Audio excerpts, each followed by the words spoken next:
Amen. Amen. Est-ce que nous pouvons encore acclamer le Seigneur?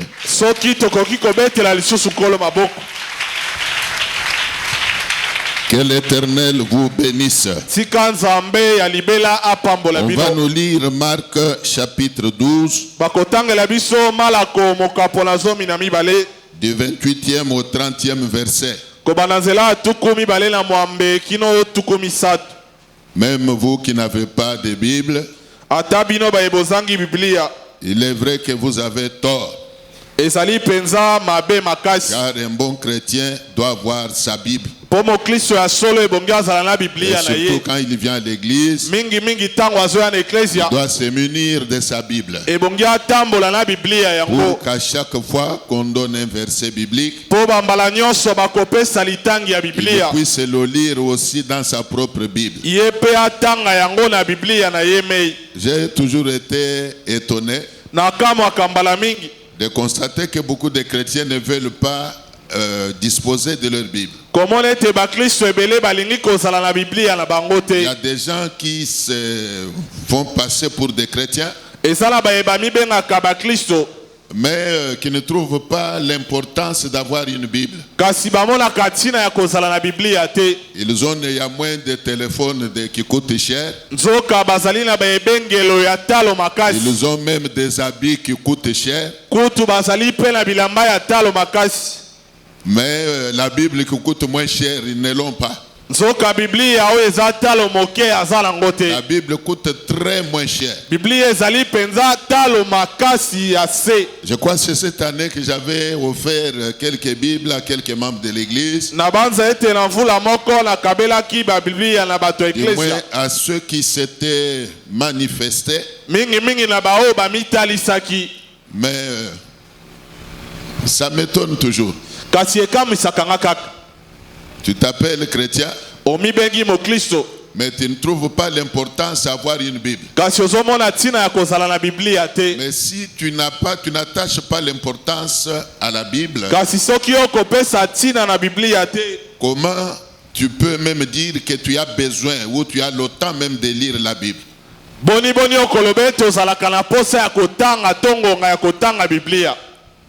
Ça ne s'explique pas. Ça ne se justifie pas. Tout enfant de Dieu qui se respecte doit avoir une Bible. Et il doit aussi disposer du temps de la lire. Si pas tous les jours, même 2 fois par semaine, disposer du temps de lire la parole de Dieu. Même 2 fois seulement par semaine. Ne lire même qu'un seul verset ou même un seul chapitre. Si oui, acclamons tous le Seigneur.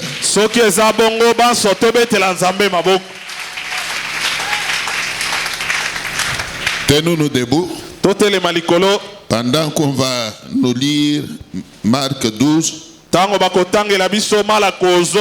28e au 30e verset. C'est là que nous allons tirer notre leçon du jour. Nous lisons au nom de Jésus. Un des scribes qui les avait entendus discuter, s'approchant, que Jésus avait bien répondu aux Sadducéens.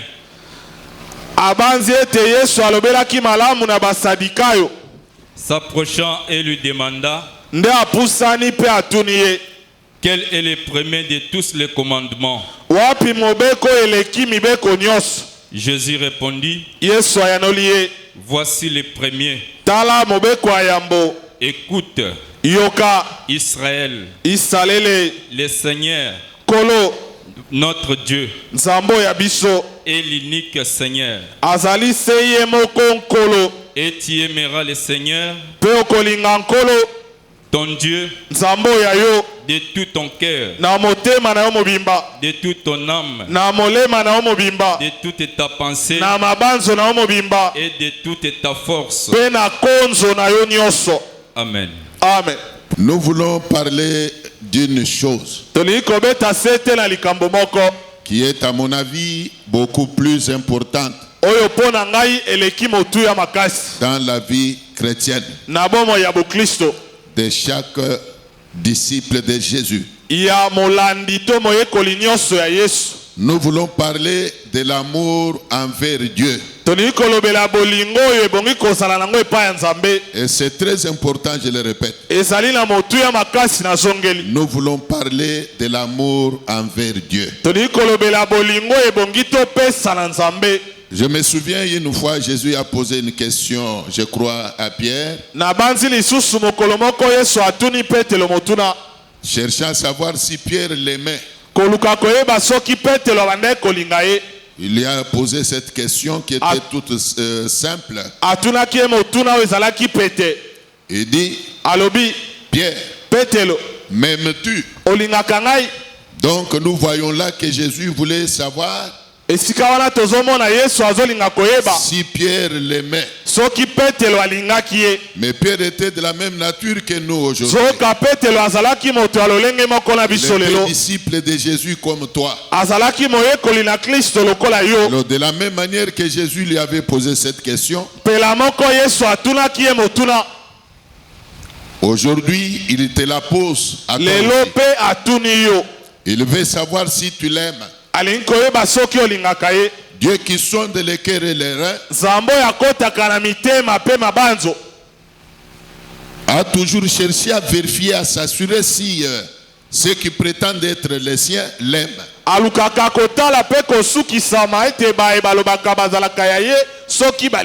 Même toi qui es là aujourd'hui, est-ce que tu aimes Dieu? Est-ce que tu aimes Dieu?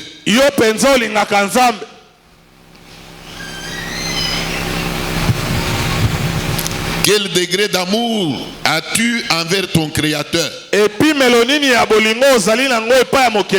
Alors je voudrais qu'avant d'avancer, tu me facilites un peu cette tâche-là. De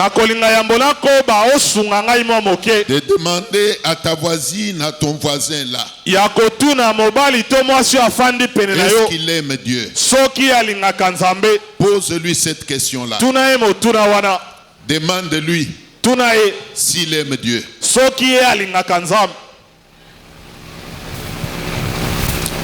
D'aucuns diraient que s'il n'aimait pas Dieu, il ne serait pas ici aujourd'hui. Je crois que c'est la réponse qu'il peut te donner. Mais moi je vous dis que si il ose te donner une telle réponse, il n'a pas du tout tort. Il a raison. Tel que nous sommes là aujourd'hui, notre présence en la présence de Dieu prouve à suffisance que nous aimons Dieu. Mais moi je dis que ce n'est pas suffisant. Car comme vous venez de l'entendre, une question fut posée à Jésus, à savoir quel était le plus grand commandement. Quel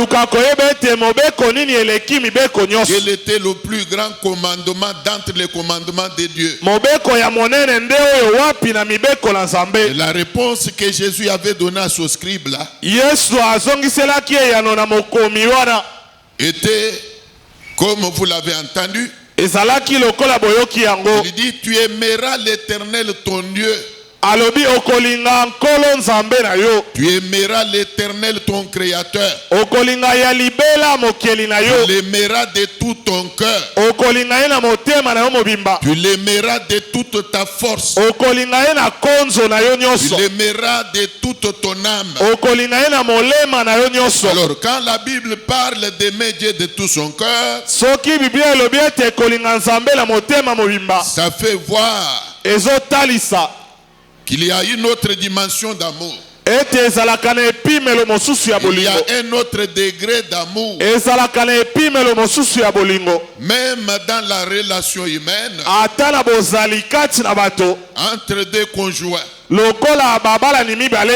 il y a toujours un degré d'amour. Une femme peut facilement déclarer l'amour envers un homme. Et vice versa. L'homme peut aussi déclarer l'amour envers une femme. Mais sans qu'il se soit aimé de tout leur cœur. Alors il faut comprendre là-bas qu'il y a un amour superficiel. Il y a un amour d'intérêt. Il y a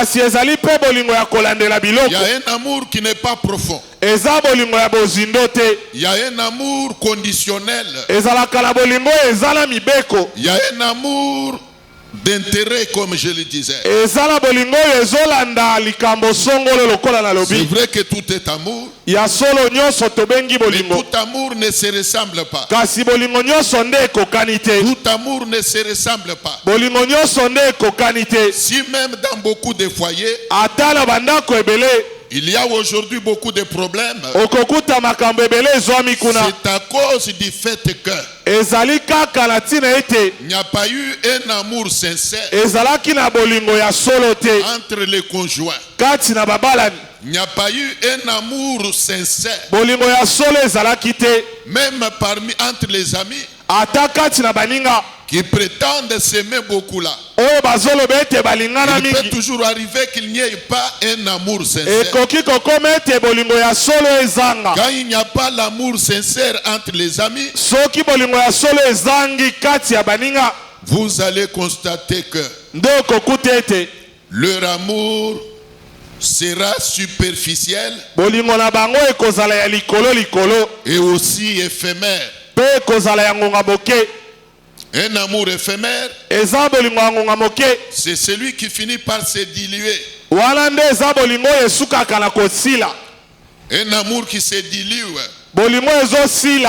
Mais par contre, un amour sincère n'a pas de limite. Car la Bible dit, l'ami aime en tout temps. Donc le vrai amour subsiste à jamais. Quelles que soient les circonstances qui peuvent arriver, quels que soient les événements qui peuvent arriver, le vrai amour va subsister. Le vrai amour va subsister. Alors je t'ai posé la question. De quel amour prétends-tu aimer Dieu? De quel amour prétends-tu aimer Dieu? Y a-t-il des gens qui me suivent? Y a-t-il des gens qui me suivent? Que ceux qui me suivent se manifestent juste en secouant leurs mains. Que Dieu vous bénisse. Que Dieu vous bénisse. Alors écoutez, Jésus a répondu à ce scribe, parlant de l'amour à avoir envers Dieu. Il dit que l'amour à avoir envers Dieu doit être un amour profond. Il doit être un amour sincère. C'est pour cela qu'il dit ceci. Tu aimeras l'Éternel ton Dieu de tout ton cœur. De tout ton cœur. Bien-aimé dans le Seigneur, si les hommes savaient s'aimer de tout leur cœur, si les hommes savaient s'aimer, si les hommes savaient s'aimer de tout leur cœur, il ne pouvait pas y avoir de trahison. Là où il y a l'amour sincère, il n'y a pas de trahison. Est-ce vrai ça? Là où il y a l'amour sincère, la trahison n'a pas de place. La déception n'a pas de place.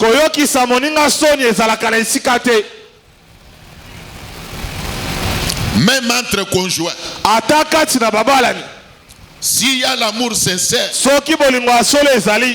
la souffrance ne peut pas non plus séparer les conjoints.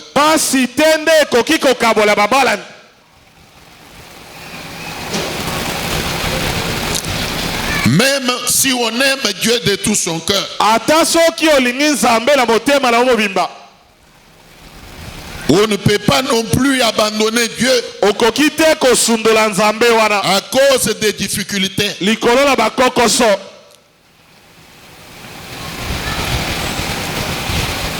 Si Job était resté confiant en Dieu,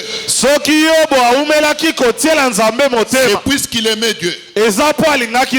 C'est puisqu'il aimait Dieu. La souffrance n'a pas pu le séparer de son Dieu.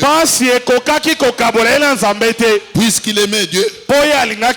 Aujourd'hui, il y a beaucoup de chrétiens qui sont devenus ambulants. Ils sont oisifs. Pourquoi? Puisqu'ils n'ont pas encore commencé à aimer Dieu. L'amour envers Dieu engendre la stabilité. L'amour envers Dieu engendre la patience.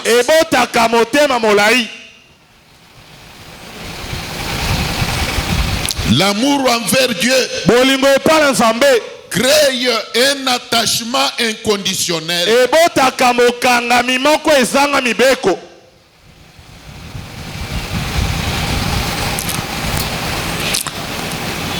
Je peux avancer?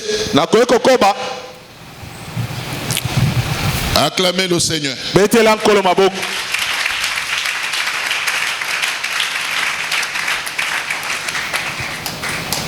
Écoutez,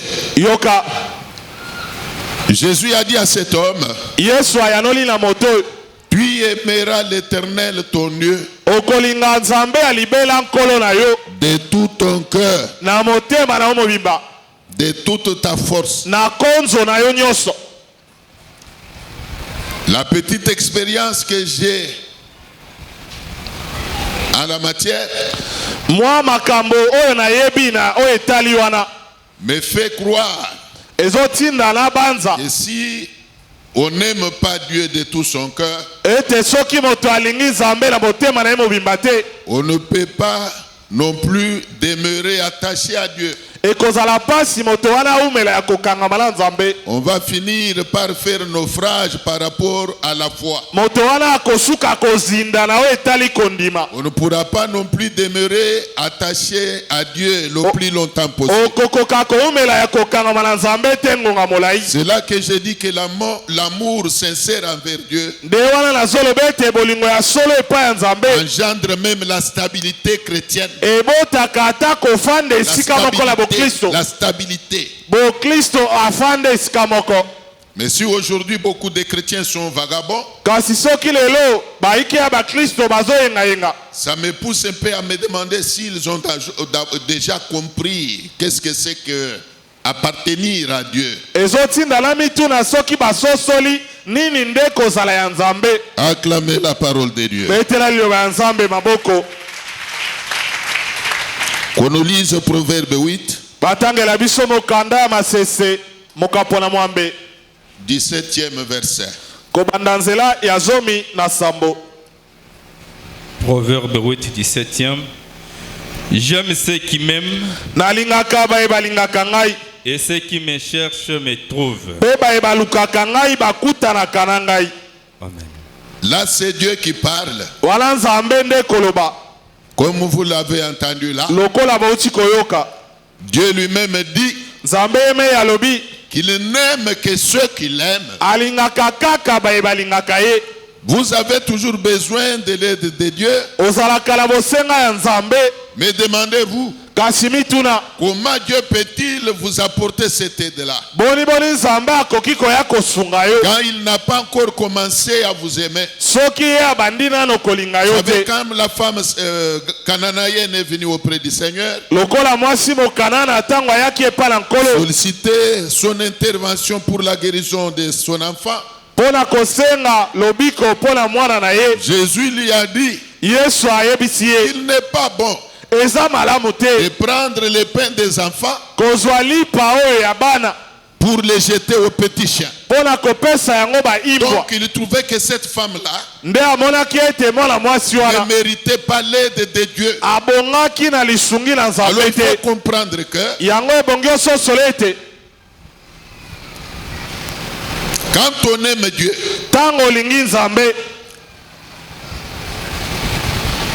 on mérite son aide. Aimer Dieu donne une certaine mérite. Car Dieu lui il dit ceci: j'aime ceux qui m'aiment. C'est-à-dire que quand quelqu'un aime Dieu, quand l'Éternel constate que tu commences à l'aimer, directement il va t'aimer aussi. Quand Dieu constate que tu l'aimes, il constate que tu l'aimes de tout ton cœur. Il va par voie de conséquence commencer à t'aimer toi aussi. On peut avancer. La Bible dit, jamais deux personnes n'ont fait chemin ensemble sans s'être convenus. Alors il faut comprendre une chose. Donc nous avons intérêt à aimer Dieu. Nous avons intérêt à entretenir une bonne relation particulière avec Dieu. Mais cette relation-là ne doit avoir pour soubassement avoir l'amour. Un amour mutuel entre toi et ton Créateur. Mais Dieu conditionne son amour envers l'homme en disant que il n'aime que celui qu'il aime. Et quand il dit que Dieu n'aime que celui qu'il aime, cela sous-entend que il déteste ceux qui le détestent. Il hait ceux qui le haïssent.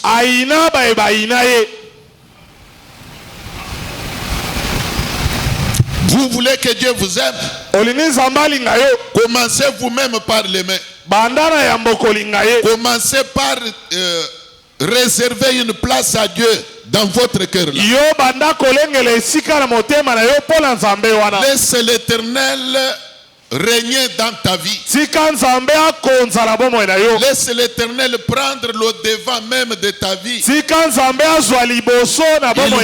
réserver une place qu'il faut à l'Éternel dans ton cœur là.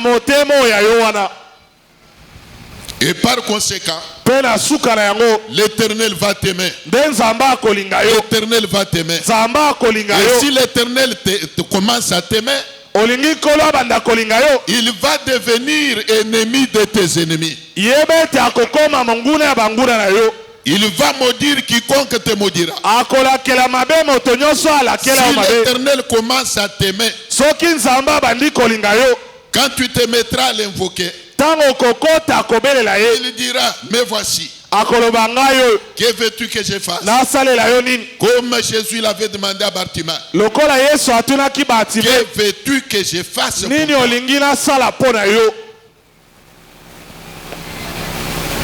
Aimer Dieu de tout son cœur. Aimer Dieu de tout son cœur.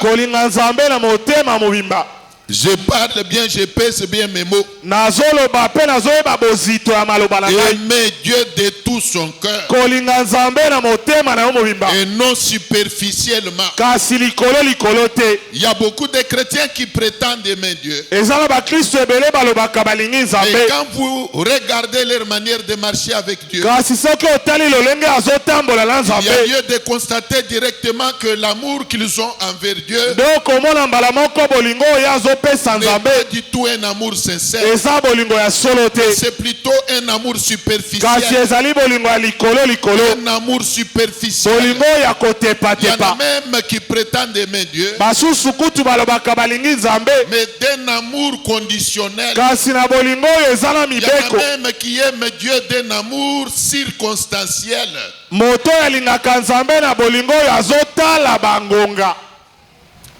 Lié à la circonstance. Voilà. Un amour circonstanciel. Ça veut dire quoi? Quand il a un problème, là il s'attache à Dieu. Quand il a une difficulté, là il s'attache à Dieu. Là il recourt à Dieu. Puisqu'il a un problème. Et une fois son problème est résolu, il se désolidarise de son Dieu. Il se désolidarise de son Dieu. Et là nous disons que cet amour-là est circonstanciel.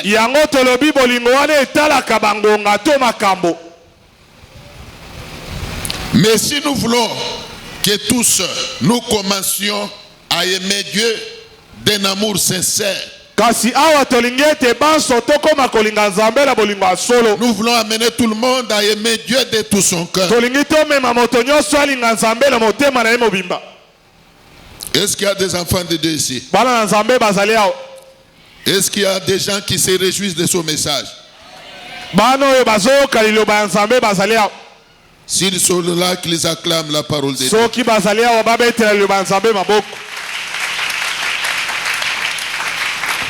Qu'on nous lise Psaume 91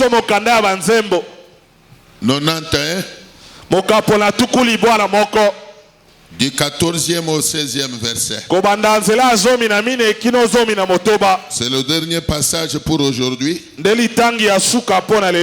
Nous allons continuer mardi. Bien-aimés dans le Seigneur, si beaucoup de choses nous échappent, Dieu m'a dit que c'est à cause de ceci. Beaucoup de gens n'aiment pas Dieu. C'est pour cela que même demeurer attaché à Dieu, l'heure est difficile. Quand on n'aime pas quelqu'un, on ne peut pas lui être soumis. Même une femme qui n'aime pas un mari ne peut pas lui être soumise. C'est l'amour qui engendre la soumission. C'est l'amour qui engendre l'obéissance. Même dans le cadre du mariage, quand une femme aime son mari, elle va le respecter. Mais quand il n'y a pas d'amour, il n'y a pas de soumission. Il n'y a pas de respect. Une femme qui aime son mari, même si le mari est pauvre, même si le mari est je ne sais comment, l'amour qu'elle a envers lui va l'amener à lui être obéissant. Et elle lui sera soumise. Malgré qu'il est pauvre, malgré qu'il est je ne sais comment, mais elle va lui être soumise. Par le fait de l'amour qu'elle a vers lui. Mais par contre, quand une femme n'aime pas un mari, même si le mari est riche, cette femme sera têtue. Cette femme ne le respectera pas, malgré beaucoup d'argent que le mari a. Donc vous comprendrez que c'est l'amour qui engendre l'obéissance. C'est l'amour qui engendre le respect. Voilà pourquoi, parlant du mariage, nous avions toujours insisté sur l'amour sincère. Une femme qui aime son mari le respectera malgré tout. Je dis bien malgré tout. C'est la même chose. Un chrétien qui aime Dieu obéira à Dieu malgré tout. Un chrétien qui aime Dieu restera fidèle à Dieu malgré les circonstances. Il restera fidèle à Dieu.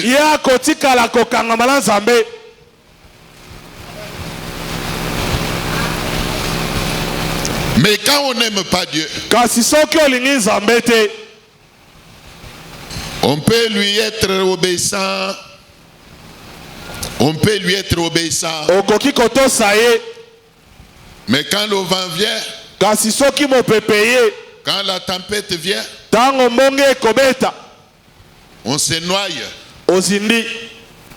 Qu'on nous lise la Bible. Puisqu'il m'aime, je les délivrerai. Arrête d'abord, on va descendre petit à petit. Là, c'est Dieu qui parle. Il fait une déclaration. Il dit que il s'engage à délivrer tout celui ou toute celle qu'il aime. Tu as un problème tel que tu es là. Tu as une difficulté. Tu as un problème qui demeure irrésolu jusqu'aujourd'hui. Naturellement parlant, tout le monde a besoin de l'aide de Dieu. Tout le monde a besoin de l'intervention de Dieu dans sa vie. Écoutez.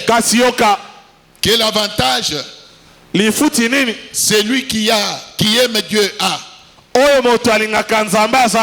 Dieu dit, puisqu'il m'aime, je le délivrerai. Alors vous comprendrez que la délivrance ou tout simplement l'intervention de Dieu n'est réservée qu'à ceux qui l'aiment.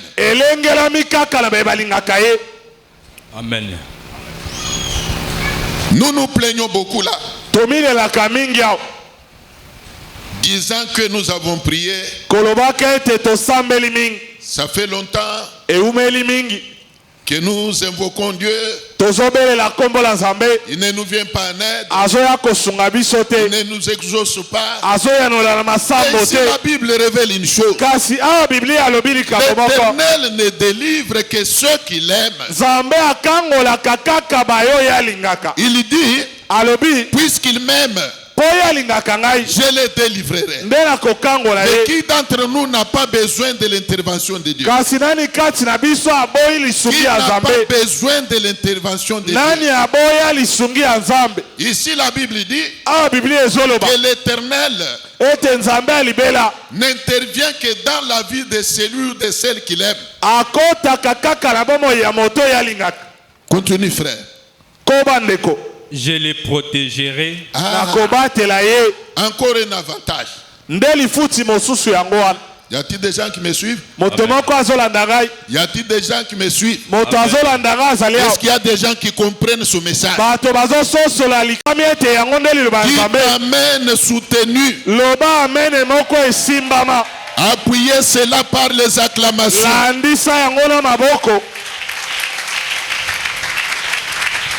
Tu peux relire encore.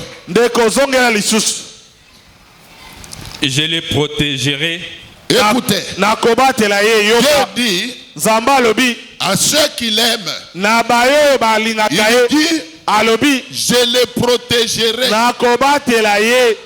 Donc quand on parle d'aimer Dieu de tout son cœur, je voudrais que vous compreniez que c'est pour votre intérêt à vous. C'est pour ton bien. Alors Dieu dit, puisqu'il m'aime, je le protégerai. Qui n'a pas besoin de la protection de Dieu ici? Qui n'a pas besoin de la protection de Dieu ici?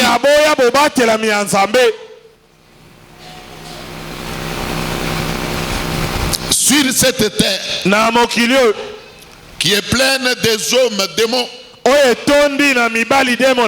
pleine des femmes démons.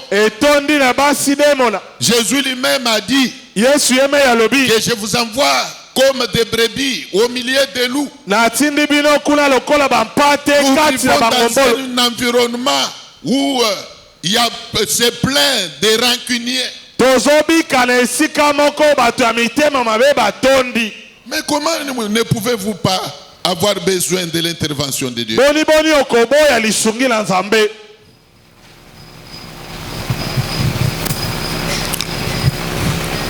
Tous nous avons besoin de la protection de Dieu. Alors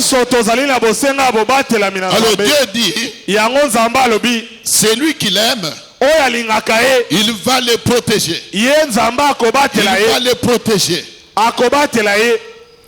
Tu peux dire à ton voisin là, et commencer à aimer l'Éternel Dieu pour pouvoir bénéficier de sa protection. Tu peux le lui dire. Commence à aimer Dieu. Aime-le de tout ton cœur. Et il va te protéger. Tu peux continuer. Puisqu'il connaît mon nom, il m'invoquera et je lui répondrai. Arrête là.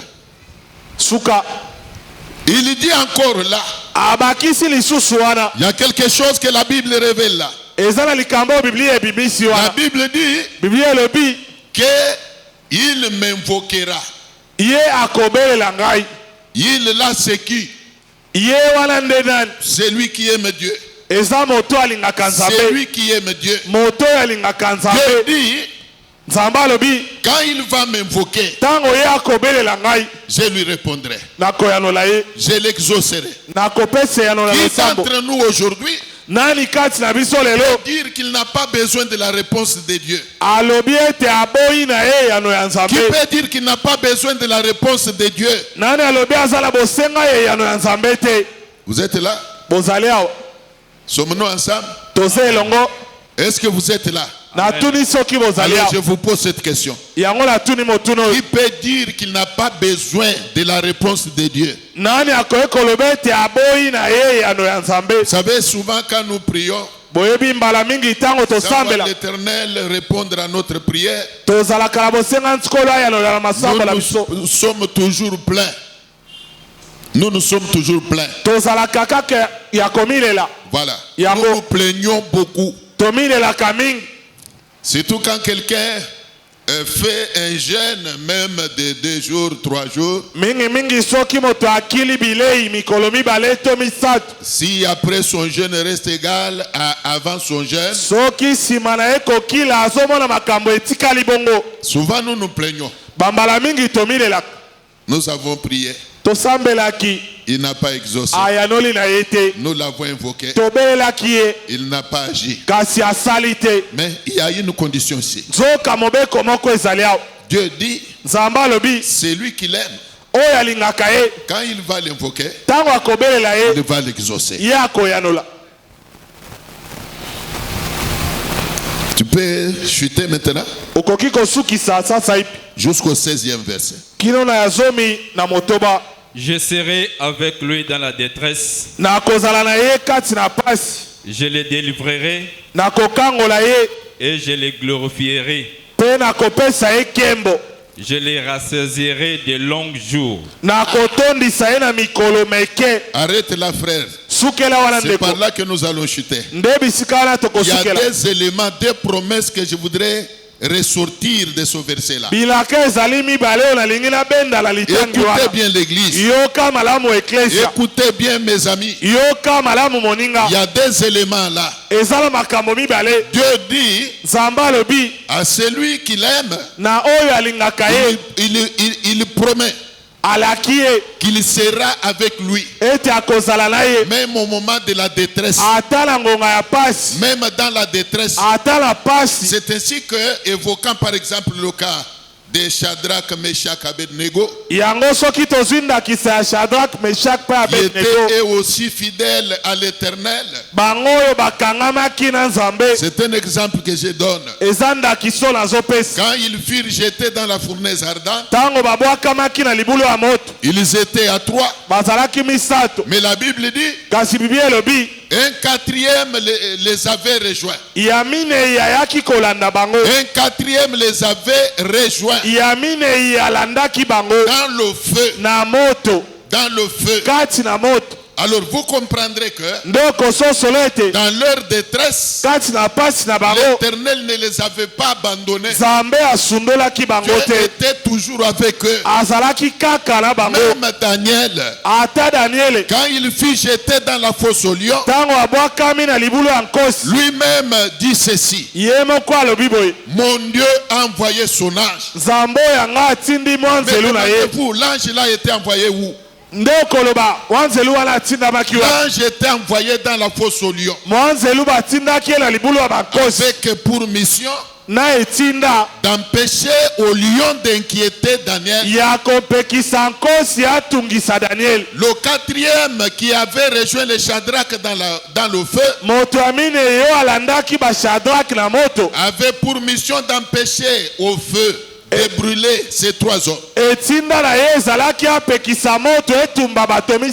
que même dans leur détresse, l'Éternel était avec eux. C'est lui qui aime Dieu. Même au moment de détresse, Dieu ne l'abandonnera pas.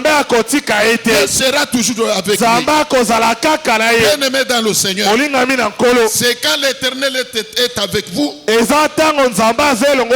dans une détresse que vous pouvez vous attendre à une consolation. C'est quand l'Éternel est avec vous dans la détresse que vous pouvez vous attendre à une consolation. Y a-t-il des gens qui comprennent? Mais si vous êtes dans une détresse et que Dieu n'est pas avec vous, même si vous vous consolez en disant que ça passera, ça passera, mon Dieu agira, c'est la bouche qui déclare. Vous ne verrez jamais Dieu agir.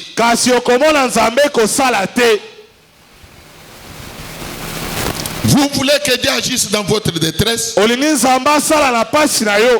Il faut commencer à aimer Dieu. L'Éternel sera avec vous. Même dans l'humiliation. Même quand les hommes vous rejetteront, l'Éternel, lui, ne vous rejettera pas. Vous verrez que la lumière va finir par paraître. Vous ne demeurerez pas à toujours dans les ténèbres. La lumière va finir par jaillir. Même si pour les hommes, vous ne verrez jamais la lumière, et ceux qui te maudissent seront étonnés, surpris même, de voir que la lumière va finir par jaillir dans votre vie. Il y a la fin là. Il y a quelque chose. Dans la dernière phrase, si tu peux la lire. Et je lui ferai voir mon salut. Non, non. Il y a quelque chose qui... Je les rassasirai de longs jours. Je le rassasierai de longs jours, c'est ça? Oui. C'est-à-dire quoi? C'est par là que je vais chuter. Prêtez-moi attention, s'il vous plaît. Vous savez comme nous sommes là? Tous nous avons peur de la mort. Jésus lui-même avait peur de la mort aussi. Alors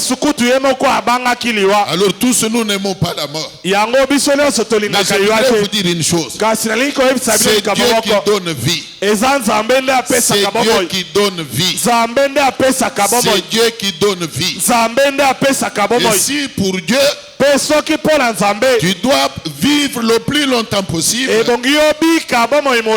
Aucun sorcier ne peut t'éteindre. Aucun sorcier ne peut t'éteindre. Alors Dieu dit ici une promesse qu'il fait à ceux qu'il aime. Il dit qu'il va prolonger leurs jours sur la terre. D'ailleurs, j'en profite pour vous souhaiter longue vie. Longue vie à toi. Longue vie à toi. Longue vie à toi. Même si dans ta famille, le taux de la mortalité est élevé.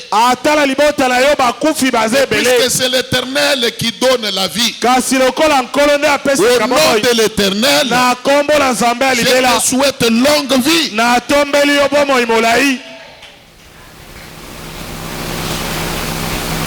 Que ceux qui attendent ta mort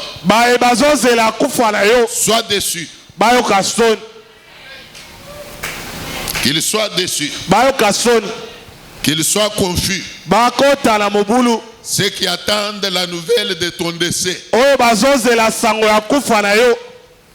Qu'ils soient confus.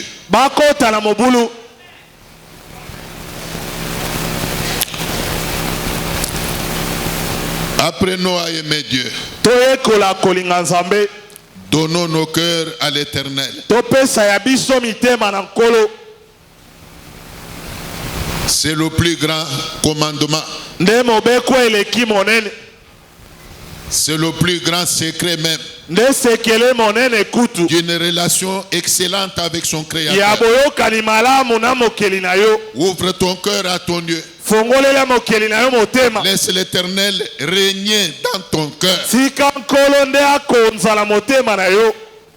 Et tu verras que toutes les portes de bénédiction te seront ouvertes. Que Dieu bénisse sa parole.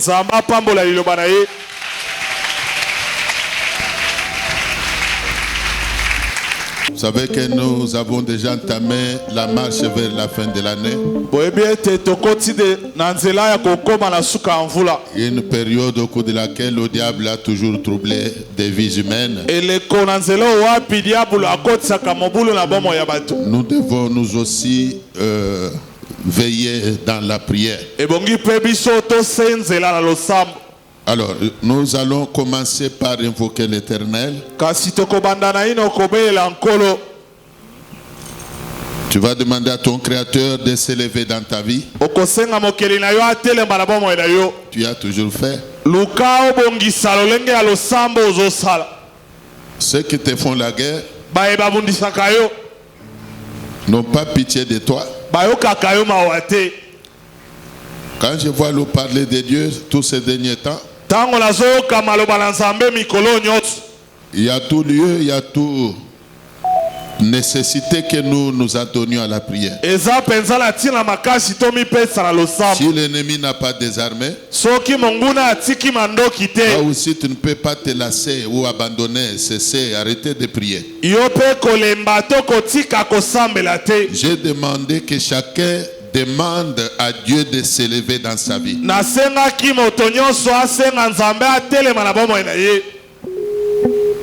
Dieu lui-même a dit que sans moi, vous ne pouvez rien faire. Sans Dieu, tu ne pourras pas échapper aux attaques des sorciers. Alors tu vas prier de manière consistante. Que Dieu s'élève dans ta vie. Qu'il s'élève même dans ton foyer. Et qu'il combatte pour toi. Prions le Seigneur.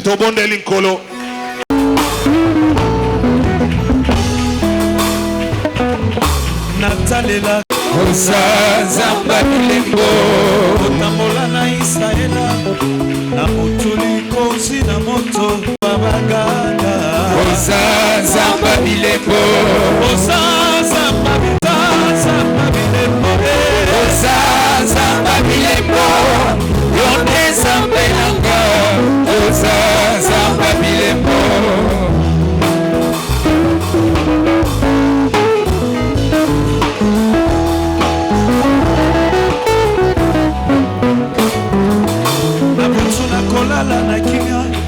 motemo bateli nanga zali akobatelanga ntango iso Ozanzamba bilembo otananga na maboko na yo kolo yaya yo nde nzambe nanga papa Ozanzamba bilembo Ozanzamba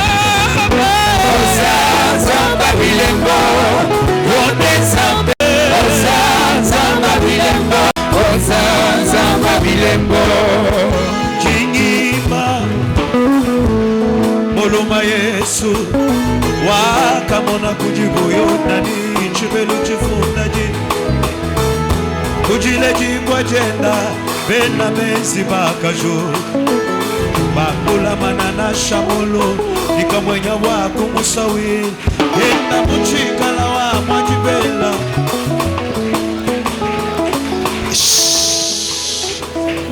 Nazolinga osala prière. J'aimerais que tu fasses une prière. Planions so bakoluka basala contre yo. Tout plan qu'on mijote contre toi. Nasuka mbulawa. En cette fin d'année. Le 31 décembre. Ça veut dire à dater de ce jour jusqu'au 31 décembre. Planions ya banguna. Que tout plan de tes ennemis, que tout plan de sorcier de ta belle famille, que tout plan de sorcier de ta propre famille, le sorcier du quartier là où tu habites, le sataniste là où tu travailles, en cette fin d'année, que tous leurs plans mijotés cette fin d'année, contre même l'un de tes enfants, que tout soit annihilé, que tout soit voué à l'échec. Va commencer à prier maintenant.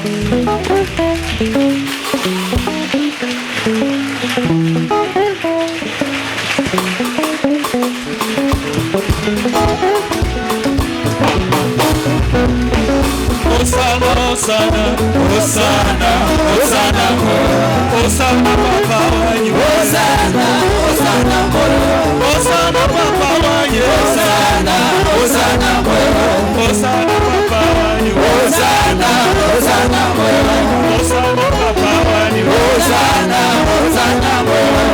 Osana, Papa,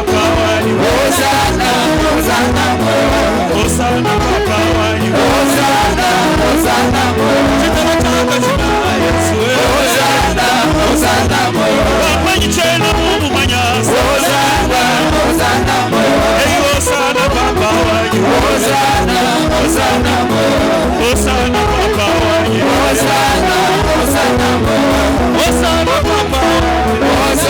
Osana, Osana, Osana, Papa, Osana,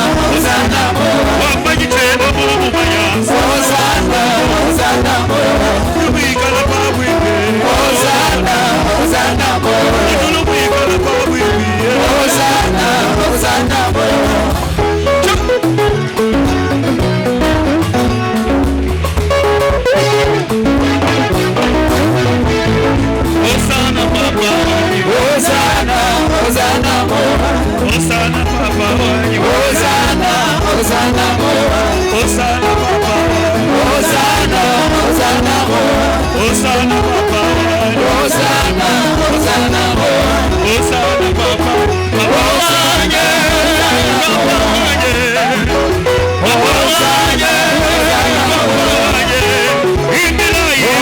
Osana,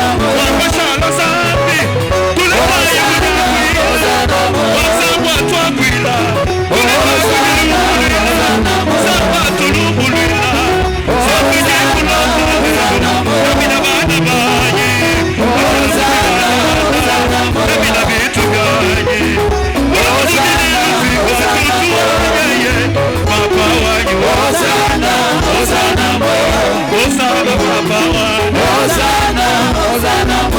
Osana, Hosanna, Hosanna moyo. Hosanna papa. Hosanna, Hosanna moyo. Hosanna papa. Hosanna, Hosanna moyo. Hosanna papa. Hosanna, Hosanna moyo. Hey Hosanna papa. Hosanna, Hosanna moyo. Hosanna papa. Hosanna, Hosanna moyo. Hosanna papa. Hosanna, Hosanna moyo. Hosanna papa. Hosanna.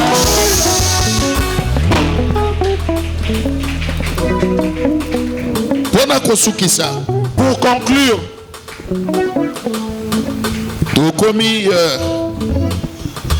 presque à 3 mois de la fin de l'année. On est presque à 3 mois de la fin de l'année.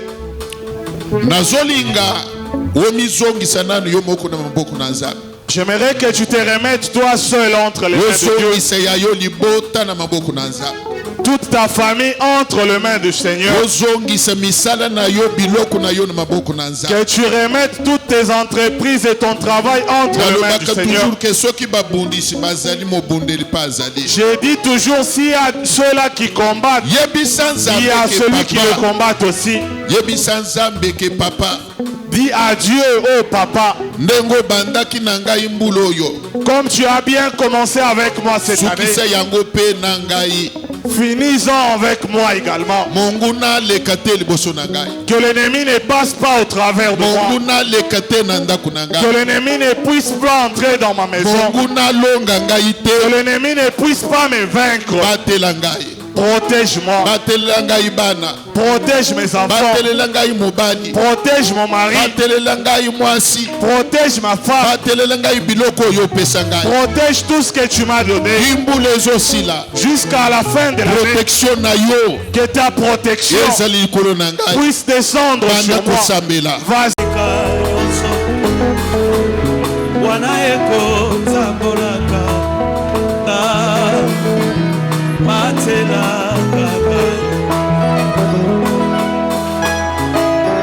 Misona Nzambe emonaka oyo bato bakomonaka te wana ekotambolaka ngai batelaka ngai Nzambe Nzambe batelaka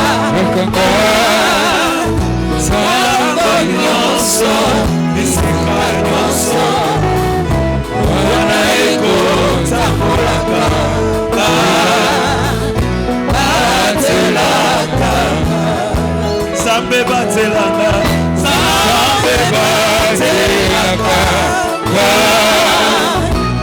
sango nyonso bisika nyonso wana ekotambolaka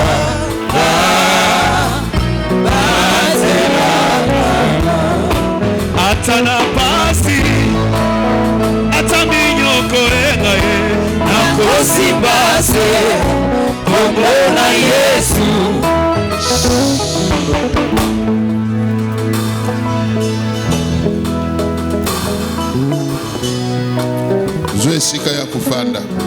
Tu peux reprendre ta place assise.